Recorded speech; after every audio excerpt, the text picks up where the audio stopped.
The bell above the door of Rosie's diner jingled softly as Emma wheeled herself inside. The morning crowd was already thick, truckers sipping coffee, families with kids, and a group of teenagers huddled in a corner booth, laughing too loudly. Emma was used to stares. She'd been in that chair since she was 9. Cerebral palsy made sure her legs didn't work like they used to, but it never touched her smile. She worked part-time at the library and came to Rosie's every Sunday for her favorite, blueberry pancakes and a chocolate milkshake. She found a quiet spot near the window, her chair squeaking slightly as she settled in. Rosie, the owner, waved from behind the counter. "Morning, sweetheart." "The usual." Emma nodded. "Yes, please." The laughter from the corner booth grew louder. She glanced over. The same group of high school boys, baseball jackets, cocky grins. The ringleader, a tall kid named Kyle, noticed her looking. "What you staring at, Wheels?" he said, smirking. Emma looked down, pretending not to hear. Rosie shot him a glare but was too busy with the breakfast rush to say more. Kyle stood, swaggering toward her table. "Hey, I'm talking to you." Emma's voice was quiet but steady. "Please, leave me alone." Kyle leaned closer, his friends snickering behind him. "What's wrong? Can't stand up for yourself?" The laughter cut deep. Emma's hands trembled as she tried to move her chair back, but before she could, Kyle did something that silenced the whole diner. He slapped her milkshake off the table, splattering chocolate across her sweater and face. The diner froze. Rosie's hand flew to her mouth. "Get out," she shouted.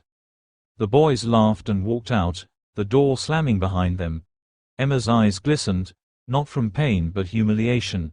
She tried to dab her face with a napkin, whispering, "I'm fine, Rosie, it's okay." But it wasn't. Rosie called the police, but by the time they arrived, the boys were long gone. Emma insisted she didn't want to press charges.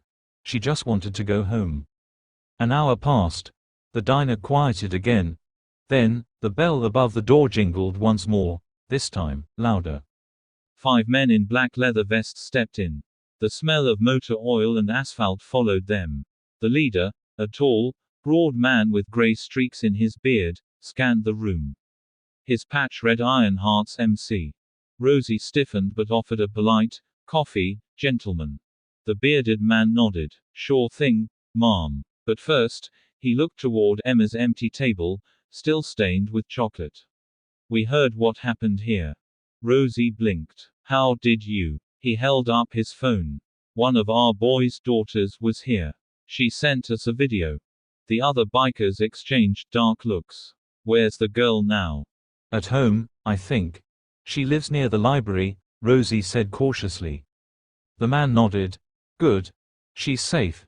Then his eyes hardened. "And those kids?" "High schoolers. Local," Rosie said. "But please, don't do anything stupid." He smiled faintly. "Mom, we don't do stupid.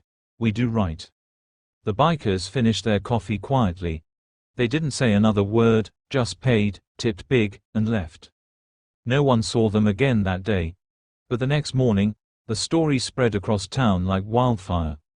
The same boys who'd bullied Emma were found cleaning graffiti off the school walls under the supervision of their coach, bruised, tired, and silent. No one knew exactly what had happened, but rumor had it the Iron Hearts had paid him a late-night visit. Later that week, Emma returned to Rosie's diner. As she rolled in, the bell jingled again, and there they were. The bikers. They stood when they saw her. The leader approached, holding a brand new leather jacket. The back read, "Iron Hearts, Honorary Sister." He placed it gently around her shoulders. "You don't ever let anyone make you feel small, sweetheart," he said softly. "You got more strength than most of us ever will." Tears welled in Emma's eyes. She tried to speak, but her voice broke. Rosie smiled through tears, whispering, "Looks like you got yourself a family now." Outside, the sound of roaring engines filled the air, a thunderous symphony of loyalty and protection echoing down the quiet street. And for the first time in a long time, Emma didn't feel invisible.